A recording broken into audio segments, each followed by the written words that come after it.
pagmulat ng ating mga mata, akala natin alam na natin kung saan tayo patutungo. Buong tapang natin sinasabi, kaya ko ito, alam ko ang tama para sa akin. Unti-unti, hinahati natin ang ating puso. Kaunting para sa Diyos, mas marami para sa mundo. Hinahati natin ang oras sa panalangin at aliwan, ang lakas sa paglilingkod at pansariling ambisyon, at ang biyaya sa kanyang kalooban at sa ating kagustuhan. Kapag maayos ang lahat, tahimik ang langit sa ating panalangin. Ngunit kapag tayo'y nabibigatan, kapag tayo'y nasasaktan, kapag wala na tayong masandalan, saka lamang natin siya tinatawag. Maraming beses sa ating buhay, nagiging mayabang tayo nang hindi natin namamalayan. Pinipili nating hawakan ang manibela ng ating buhay. Gumawa ng sariling desisyon, sundan ang sariling daan, at sabihin sa Diyos, sasabay ka na lang sa akin, Panginoon. Ngunit ang landas na walang Diyos ay landas ng pagod, kalituhan, at kawalan ng kapayapaan. Hanggang sa dumating ang sandaling, wala na tayong lakas para tumayo. Wala na tayong manipagmamalaki. At wala nang matira kundi isang pusong wasak. At sa katahimikan ng ating pagkatalo, isang tanong ang marahang kumakatok sa ating konsensya. Minamahal ko lamang ba ang Diyos kapag ibinibigay niya ang nais ko? Naaalala ko lamang ba siya kapag ako ay may hinihingi? Maraming beses, minahal natin ang Diyos ayon sa ating kondisyon. Lumapit tayo hindi para sumunod, kundi para humingi. Hindi para magpasakop, kundi para kontrolin ang resulta. Ngunit ang Diyos ay hindi Diyos ng pansamantalang alaala. Hindi siya Diyos na tinatawag lang kapag desperado. Siya ay Ama, tapat kahit tayo'y lumayo. Naghihintay kahit tayo'y nagmamataas. At nagmamahal kahit paulit-ulit tayong nagkakamali. Ito ang kwento ng isang Kristiyano na minsang piniling mamuno sa sariling buhay. Ngunit sa huli, natutong lumuhod, magpakumbaba, at ibalik ang lahat sa Panginoon.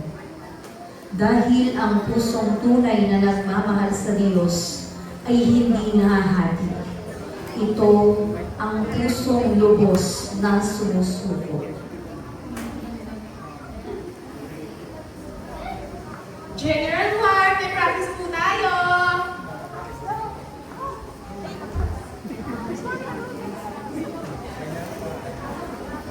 Practice, tinatawag sa practice.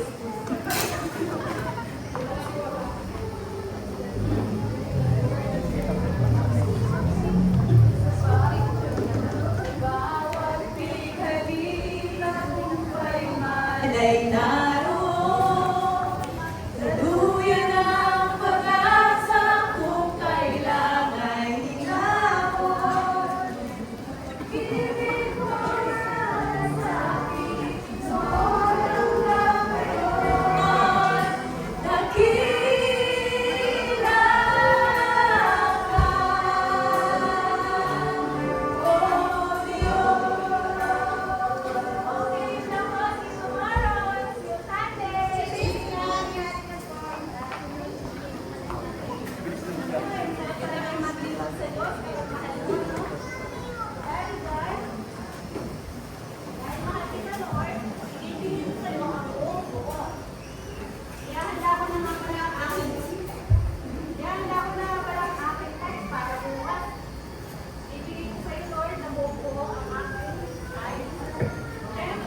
Ma'am Osam. Ma'am Osam, magandang tanghali po. Tao po.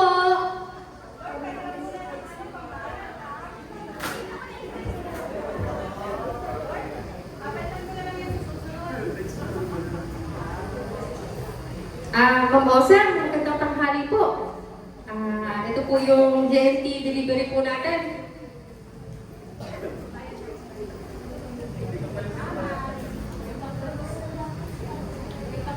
Wait lang po ma'am, may supply na kami.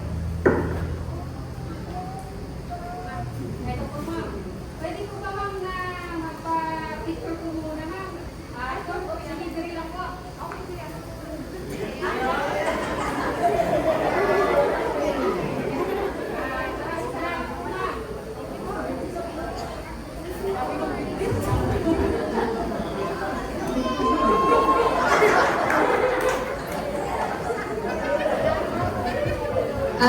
Ma'am Rosa, pwede po ba na last delivery ko naman po ito? Pwede po maanayahan ko po kayo na magmerienda po sa labas? Okay lang po ba ma'am? Kasi medyo blooming po kayo ngayon ma'am eh. Kung pwede naman po. Last delivery lang po kasi ito eh. Yes!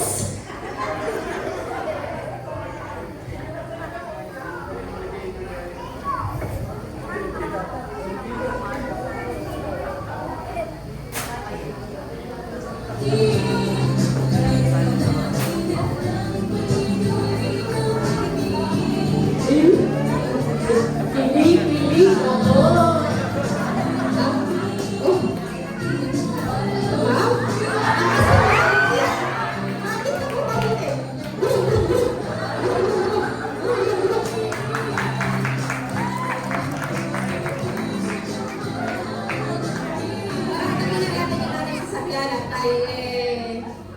Kumain po muna tayo ng halo-halo. Saan? Okay. Okay naman. Nag-enjoy ka ba lang? Masaya ka ba na kasama? Masaya ka ba na kasama ko? Wait lang. Ito yung pagwapuhan natin.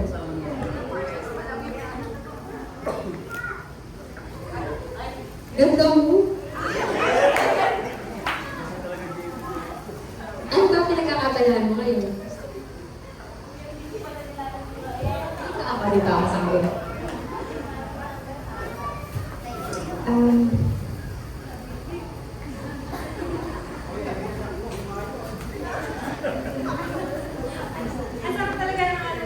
Oo nga eh. Nagustuhan mo ba? Sarap. Salamat.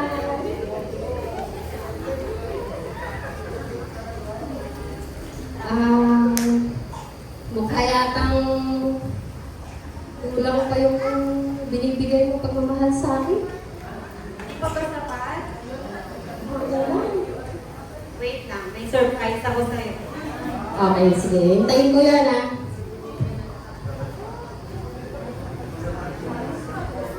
Taran! Pagmamahal ko para sa'yo. Happy ka na? Sa akin ba talaga to? Oo naman. Salamat. I love you. I love you too. Brother, sa akin muna to ah. O sige, gabi na. Mauna ka na ha. Sige. Ingat ka din. Oras na wala.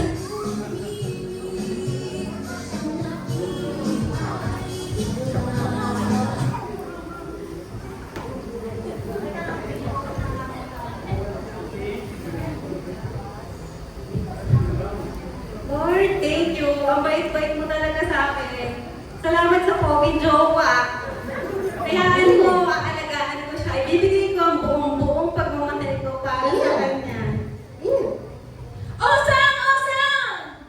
Napapok na ako. We're going to Boracay. Talaga ba? Gusto ko yan. Nauna. Gusto Monday. Teka, hanggang kailan? Monday. Hanggang Monday. Teka, may samba ako. Pero Pero yung ano na sa bagay, intindihan na ni Lord yan. Wait lang.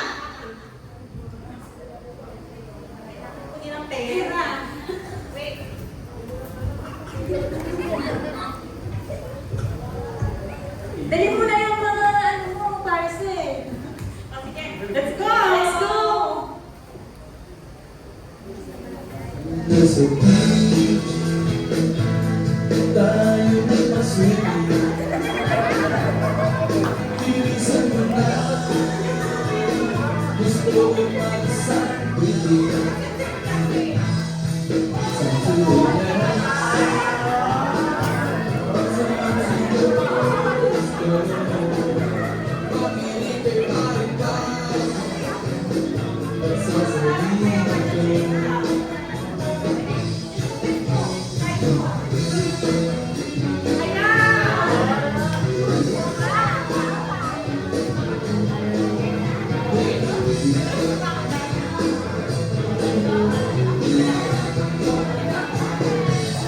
sabit na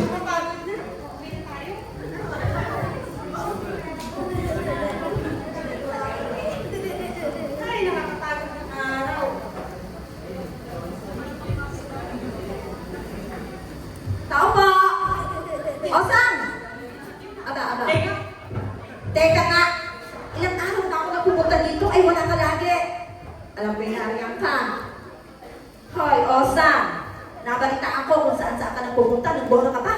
Aba, ang lagi pang nagpupunta sa SM, ang balita ko dito sa mga kapitbahay. Abay, ilang buwan ka na hindi nagbabayad ng bahay. Aba, alam ko yung narinig mo ako. Lumabas ka dyan. Tagal naman po. Tandaan mo yan.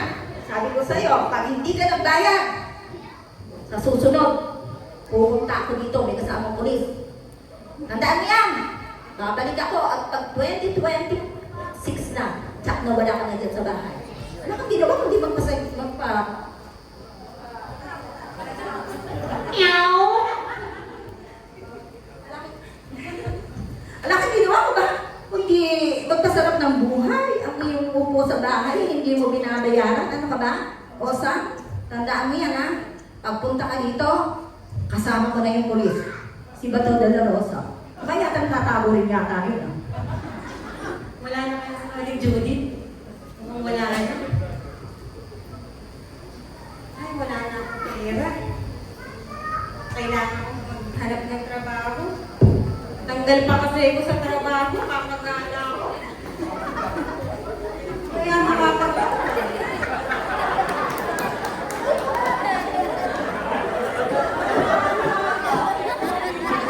Ang ingay nyo! Makakalasin yung lalo sa inyo yan eh. Pag ako minalas, ewan ko na lang kung matuloy pa yung Pasko nyo. Sinasabi ko, Lala!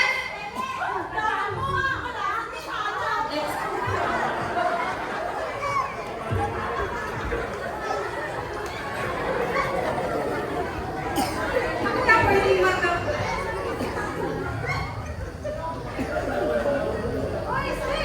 Sis!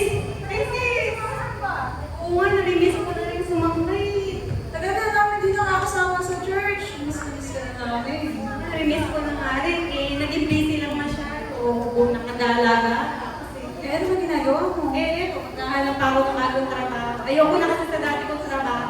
Ah, sige, ingat ka. Sana Sige. makahanap ka ng trabaho. Kaya mo makaka-attend yun ako. Ah, sige, see you. Mamimili lang ako ng mga trabaho, madami. Sige, ingat ka. Bye! Ingat! Wait lang, sasalubungin ko yung girlfriend ko. Nag-date muna kami. Hi! Ay! Kamusta ka na? Wait lang yun. Bago! Matagad ka na? Bakit? Eh, ano yung daming ginawa sa church? Ang ganda-ganda mo na. Teka! May nakikita ko. Sis! Oh, sis, papakilala ko sa'yo boyfriend ko. Si Brando nga pala. Teka! Excuse me, sis. Tumabi ka lang saglit. Kakausapin ko lang yung jowa mo na jowa ko. Wait lang. Teka lang. Andali! Wala kang dapat ipaliwanag. Paliwanag? Ano yung papaliwanag mo? Pwede ba akong paliwanag? Hindi! Matapos kong ibigay sa iyo ang lahat, ang puso ko, ang oras ko, ang lahat-lahat, ito ay susukli mo, akin na yung puso ko. Akin na. Wait lang. Kapaliwanag lang ako. Akin na. At eto ang nararapat sa'yo. Oh! At ikaw, sis,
Wala pang pagsubok na dumating sa iyo na hindi nararanasan ng ibang tao. Tapat ay Diyos, na hindi niya ipapahintulot na kayo subukin ng higit sa inyong makakaya. Sa halip, pagdating ng pagsubok, bibigyan na kayo ng lakas upang makayanan ito at ang paraan upang malakasan ito. Lagi mong tandaan, hindi ka nag-iisa.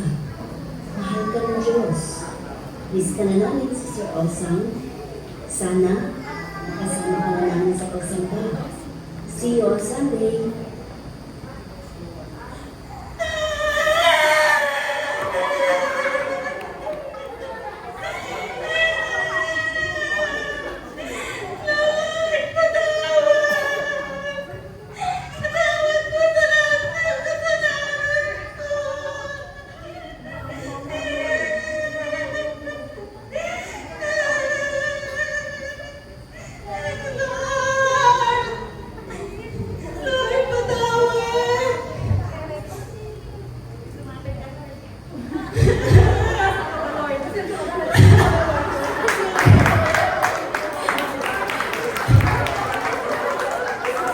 Lord, again ulit.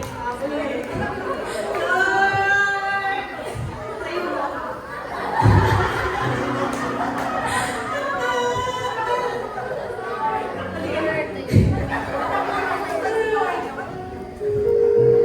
Lord, sorry.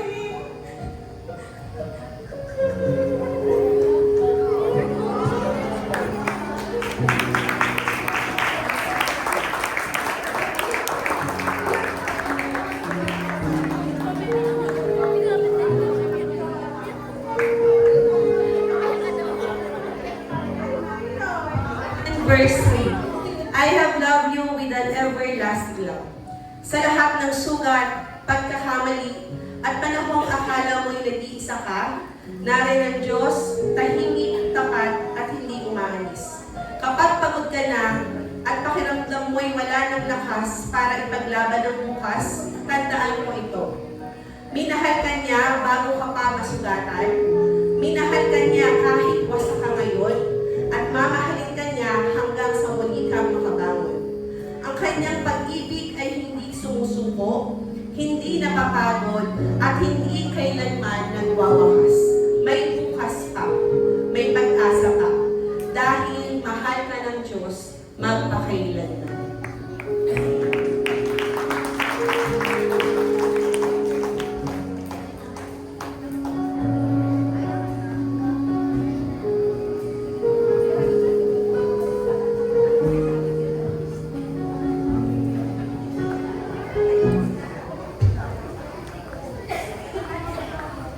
Bigay mo nga kay Bunso.